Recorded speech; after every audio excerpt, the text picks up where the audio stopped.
John F. Kennedy, Inaugural Address, January 26, 1961. The world is very different now, for man holds in his moral hands the power to abolish all forms of human poverty and all forms of human life, and yet the same revolutionary beliefs for which our forebears fought are still at issue around the globe. The belief that the rights of man come not from the generosity of the state, but from the hand of God. We dare not forget today that we are the heirs of that first revolution. Let the word go forth from this time and place to friend and foe alike that the torch has been passed to a new generation of Americans, born in this century, tempered by war, disciplined by a hard and bitter peace, proud of our ancient heritage, and unwilling to witness or permit the slow undoing of those human rights to which this nation has always been committed, and to which we are committed today at home and around the world. Let every nation know, whether it wishes us well or ill, that we shall pay any price, bear any burden, meet any hardship, support any friend, oppose any foe, in order to assure the survival and the success of liberty. This much we pledge, and more. To those old allies whose cultural and spiritual origins we share, we pledge the loyalty of faithful friends. United, there is little we cannot do in a host of cooperative ventures. Divided, there is little we can do, for we dare not meet a powerful challenge at odds and split asunder. Finally, to those nations who would make themselves our adversary, we offer not a pledge but a request, that both sides begin anew the quest for peace before the dark powers of destruction, unleashed by science, engulf all humanity in planned or accidental self-destruction. So let us begin anew, remembering on both sides that civility is not a sign of weakness and sincerity is always subject to proof. Let us never negotiate out of fear, but let us never fear to negotiate.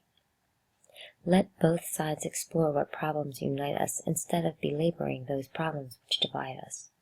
Let both sides, for the first time, formulate serious and precise proposals for the inspection and control of arms, and bring the absolute power to destroy other nations under the absolute control of all nations. Let both sides seek to invoke the wonders of science instead of its terrors. Together, let us explore the stars, conquer the deserts, eradicate disease, tap the ocean depths, and encourage the arts and commerce. Let both sides unite to heed in all corners of the earth the command of Isaiah, to undo the heavy burdens and to let the oppressed go free. And if a beachhead of cooperation may push back the jungle of suspicion, let both sides join in creating a new endeavor, not a new balance of power, but a new world of law, where the strong are just, and the weak secure, and the peace preserved. All this will not be finished in the first 100 days, nor will it be finished in the first 1,000 days, nor in the life of this administration, nor even perhaps in our lifetime on this planet. But let us begin.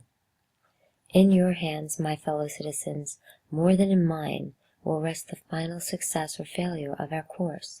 Since this country was founded, each generation of Americans has been summoned to give testimony to its national loyalty. The graves of young Americans who answer the call to service surround the globe. Now the trumpet summons us again, not as a call to bear arms, though arms we need, not as a call to battle, though embattled we are, but a call to bear the burden of a long twilight struggle, year in and year out, rejoicing in hope, patient in tribulation, a struggle against the common enemies of man, tyranny, poverty, disease, and war itself. Can we forge against these enemies a grand and global alliance, north and south, east and west, that can assure a more fruitful life for all mankind? Will you join in that historic effort? In the long history of the world, only a few generations have been granted the role of defending freedom in its hour of maximum danger. I do not shrink from this responsibility. I welcome it. I do not believe that any of us would exchange places with any other people or any other generation. The energy, the faith, the devotion which we bring to this endeavor will light our country and all who serve it, and the glow from that fire can truly light the world. And so, my fellow Americans, ask not what your country can do for you, ask what you can do for your country. My fellow citizens of the world, ask not what America will do for you, but what together we can do for the freedom of man. Finally, whether you are citizens of America or citizens of the world, ask of us the same high standards of strength and sacrifice which we ask of you.